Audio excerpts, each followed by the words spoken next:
তৎকালীন জামানায় তার নাম দেওয়া হয়েছে তাহেরা, উপাধি দিয়েছে কি তাহেরা। খাদিজাতুল কুবরা তার অঢাল সম্পদ, এই সম্পদ ব্যবসা বাণিজ্য করার জন্য তিনি কিছু লোক নিয়োগ দিয়েছিলেন।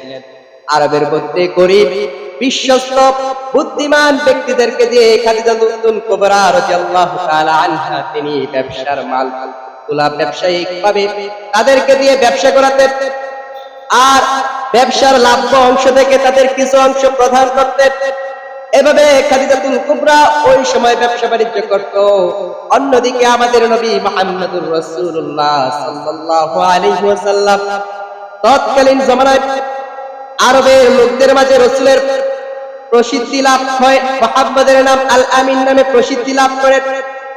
আরবের লোকেরা তাকে তার আমানতদারিতা, তার বিশ্বস্ততা থেকে, তার সততা থেকে তাকে উপাধি দান করেন আল আমিন। আল আমিন হলো বিশ্বস্ত ব্যক্তি। ওই আরবের ব্যক্তিরা আপনার আমার নবীর চরিত্র, আপনার আমার নবীর বিশ্বস্ততা, আপনার আমার নবীর আখলাক দেখে আরবের লোকেরা নবীর নাম উপাধি হিসেবে ধারণ করে উপাধি হিসেবে দিয়েছিলেন আল আমিন।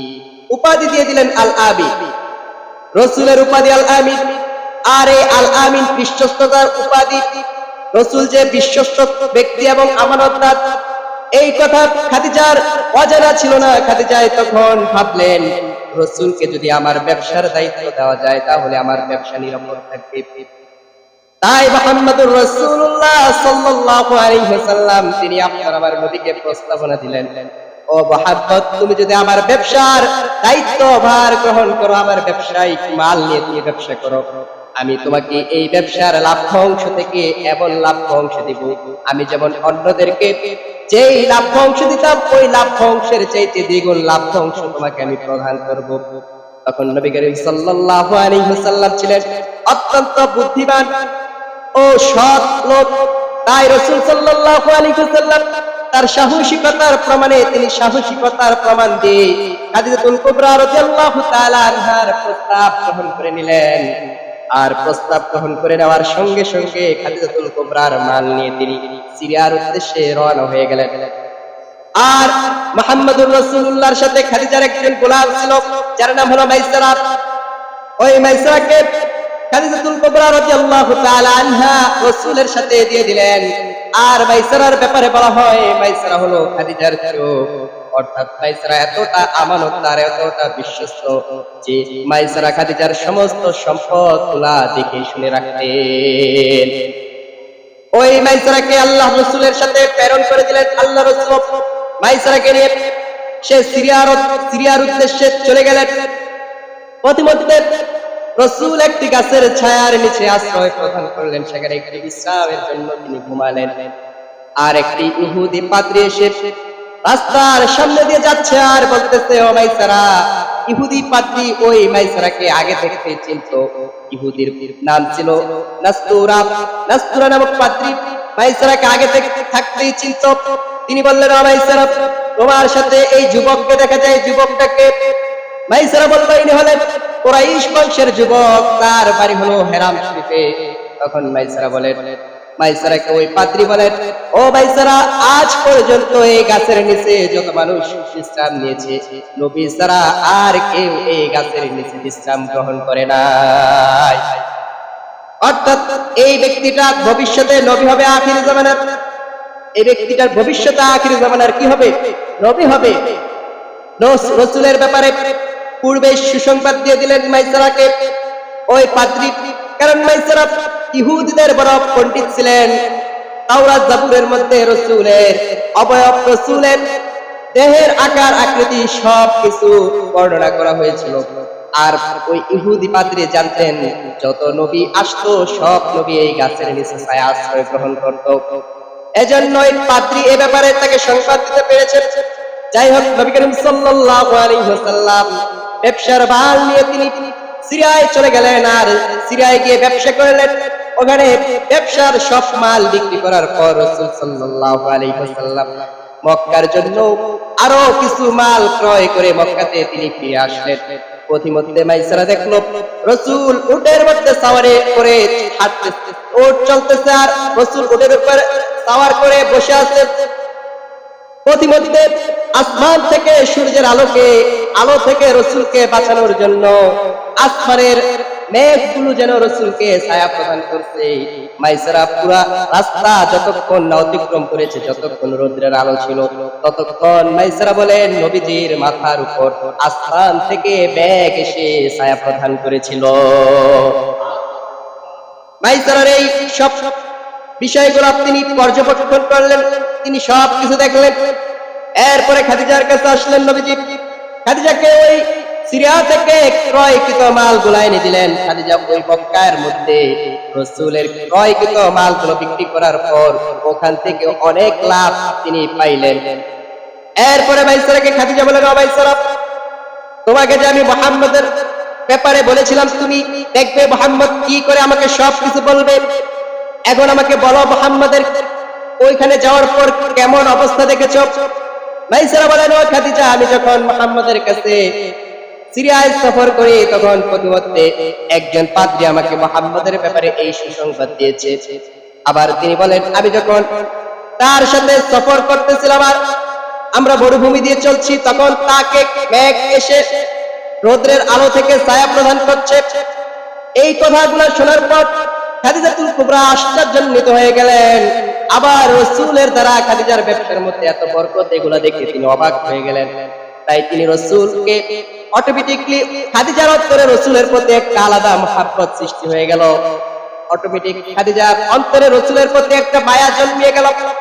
একটা মহব্বত সৃষ্টি হওয়ার পর খাদিজার এই মহব্বত সৃষ্টি হওয়ার পর খাদিজাতুল কুবরা রাদিয়াল্লাহু তাআলা আনহা তিনি তার বান্ধবীদের সাথে যখনই কোথাও কোনো গল্প গুজব আড্ডা করতেন, তখন তিনি মুহাম্মদের আলোচনা উঠলেই তিনি মুহাম্মদের গুণ কীর্তন গাইতেন। মুহাম্মদের আলোচনা হলেই তিনি মুহাম্মদের গুণ কীর্তন গাইতেন। খাদিজার বান্ধবীরা মজার ছলে বলতেন, ও খাদিজা, তুমি কি মুহাম্মদের প্রেমে পড়ে গিয়েছো? খাদিজা বলেন, কারণ তৎকালীন জমানায় খাদিজা এত সুন্দর ছিল, এত সুন্দর, আরবের বড় বড় সম্ভ্রান্ত বাদশারা খাদিজাকে প্রস্তাবনা দিয়েছে, খাদিজা, তুমি যদি চাও তাহলে তুমি আমাদেরকে বিবাহ করে নিয়ে তোমার জীবনটাকে আমাদের সাথে অতিবাহিত করে দাও। খাদিজা তখন তাদের উত্তর দিয়েছিল, আমার বাকি জীবনটাকে আমি এভাবেই কাটিয়ে দেব। এভাবেই কি করব? কাটিয়ে দিব। তখন খাদিজাতুল কুবরা রাদিয়াল্লাহু তাআলা আনহাকে যখন তার বান্ধবীরা বলল, খাদিজা, তুমি কি মুহাম্মদের প্রেমে পড়ে গিয়েছো? দুষ্টুমির ছলে, মজার ছলে তারা বলল। খাদিজা বলেন, আমি একজন 40 বছরের নারী আর মুহাম্মদুর রাসূলুল্লাহ হলেন 25 বছরের যুবক। আমি যদি মুহাম্মদুর রাসূলুল্লাহকে প্রস্তাবনা দেই তাহলে ও কি আমার প্রস্তাব, তিনি কি আমার প্রস্তাব গ্রহণ করবে? তারপর খাদিজার পক্ষ থেকে খাদিজার বান্ধবীরা বলেন, খাদিজা শোনো, তুমি যদি সম্মতি দাও, আমরা তোমার পক্ষ থেকে, আমাদের পক্ষ থেকে তোমার জন্য আমরা মুহাম্মদের কাছে প্রস্তাবনা উত্থাপন করব। এই কথা বলার পর খাদিজা বলেন, যদি তোমরা আমার পক্ষ থেকে, তোমাদের পক্ষ থেকে প্রস্তাবনা দাও তাহলে আমি রাজি আছি। কারণ খাদিজা ছিলেন অত্যন্ত আত্মমর্যাদাশীল একজন নারী। তিনি চাই নাই মুহাম্মদকে প্রস্তাবনা দেওয়ার পর মুহাম্মদ যদি আমার প্রস্তাবনা ফিরিয়ে দেয় তাহলে খাদিজা লজ্জিত হবে। এজন্য খাদিজার বান্ধবীরা মুহাম্মদুর রাসূলুল্লাহর কাছে গিয়ে বললেন, ও মুহাম্মদ, তুমি কি বিবাহ শাদী করবে না? তোমার তো বয়স হয়েছে। মুহাম্মদুর রাসূলুল্লাহ বলেন, ও খাদিজার বান্ধবীরা, আমি যে বিবাহ করব, আমার তো বিবাহ করার মতো এবিলিটি নাই। কার মেয়ে আমাকে বিবাহ দিবে? তখন খাদিজার বান্ধবীরা বলেন, ও মুহাম্মদ, যদি তোমাকে এমন কোন নারী বিবাহ করতে চায় যে নারী তোমার সব খরচ গ্রহণ করবে, তখন কি তুমি বিবাহ করতে ওই নারীকে আগ্রহী আছো কিনা? এই কথা বলার পর মুহাম্মদুর রাসূলুল্লাহ বলেন, যেহেতু আমার চাচারা এখনো জীবিত আছে, বেঁচে আছে, আমার চাচাদের অনুমতি ছাড়া আমি এই বিবাহের জন্য এই বিবাহের প্রস্তাবনার আমি সম্মতি দিতে পারছি না।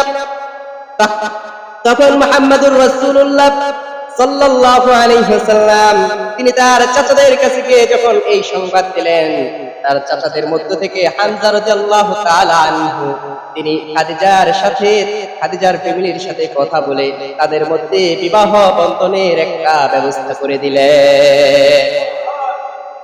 তখন খাদিজার বিবাহ যেটা হয়, খাদিজার বাবা ফিজার যুদ্ধে মৃত্যুবরণ করে। সে সময় রাসূলের বয়স ছিল 14 থেকে 15। ওই সময় একটা যুদ্ধ হয় মক্কায়, ফিজারের যুদ্ধ। ওই ফিজার যুদ্ধে খাদিজার বাবা খুয়াইলিদ কি হন? ইন্তেকাল করে। অনেক বর্ণনায় পাওয়া যায় খাদিজার বাবা এই বিবাহে রাজি ছিল না, কিন্তু ওই বর্ণনাগুলো দুর্বল প্রমাণ করছে ইতিহাসবিদরা, যারা ইতিহাস লিপিবদ্ধ করেছেন। তারা বলেছেন যে খাদিজার একজন চাচা ছিল, খাদিজার চাচা আমর ইবনে আসাদ, সেই চাচার সাথে হুজুর পাক সাল্লাল্লাহু আলাইহি ওয়াসাল্লামের চাচা হামজা রাদিয়াল্লাহু তাআলা আনহা কথা বলে তাদের সাথে বিবাহর ব্যবস্থা করে দেন। রাসূল সাল্লাল্লাহু আলাইহি ওয়াসাল্লামের বিবাহের খুতবা প্রদান করেন রাসূলের চাচা আবু তালেব। আবু তালেব বলেন, ও মক্কার কুরাইশ বংশের লোকেরা, তখন বড় বড় গোত্রের নেতারা ওই বিবাহের অনুষ্ঠানে উপস্থিত ছিলেন। তাদের উদ্দেশ্যে বলেন, ইনি হলেন আব্দুল্লাহর বেটা মুহাম্মদ। তার অর্থ সম্পদ কম হতে পারে, তার অর্থ সম্পদ কম থাকতে পারে, কিন্তু তার স্বভাব চরিত্র, তার সততা, তার বিশ্বস্ততা এমন যে তার সাথে পৃথিবীর যাকেই তুলনা করা হোক না কেন, তাদের থেকে আমার এই ভাতিজা বিশ্বস্ততায়, আমানতদারিতায় তাদের উপরে চলে যাবে। তারা কেউ তার সমপরিমাণ হতে পারবে না, কারণ সম্পদ হলো ক্ষণস্থায়ী, আর সম্পদ আজ আছে তো কাল থাকবে না। এই খুতবার মধ্যে রাসূলের ব্যাপারে এই উক্তিগুলা রাসূলের চাচা আবু তালেব উত্থাপন করেছেন। ওই সময় রাসূলের চাচা আবু তালেব রাসূলের বিবাহের খুতবা শেষ করার পর রাসূলের বিবাহ সম্পাদন হয়ে যায়। সম্পাদন হয়ে যাওয়ার পর আপনার আমার নবী মুহাম্মদুর রাসূলুল্লাহ সাল্লাল্লাহু আলাইহি ওয়াসাল্লাম খাদিজার কাছে যান। খাদিজা রাসূলের কাছে দুইজন ঘরের ভিতরে ঢোকার পর খাদিজা রাসূলকে বলেন, ও মুহাম্মদুর রাসূলুল্লাহ, এতদিন আপনি আমার ব্যবসার পার্টনার ছিলেন, এতদিন আপনি আমার কি ছিলেন? ব্যবসায়িক পার্টনার ছিলেন। আজ আপনি আমার স্বামী, আমি আপনার অধীনস্থ হয়ে গিয়েছি, আমি আপনার ঘরের, আমি আপনার স্ত্রী। তাই আমার যত সম্পদ আছে সব সম্পদগুলা আমি আপনাকে দিয়ে দিলাম। সুবহানাল্লাহ। খাদিজা বলেন, আমি আমার সব সম্পদ আপনাকে দিয়ে দিলাম।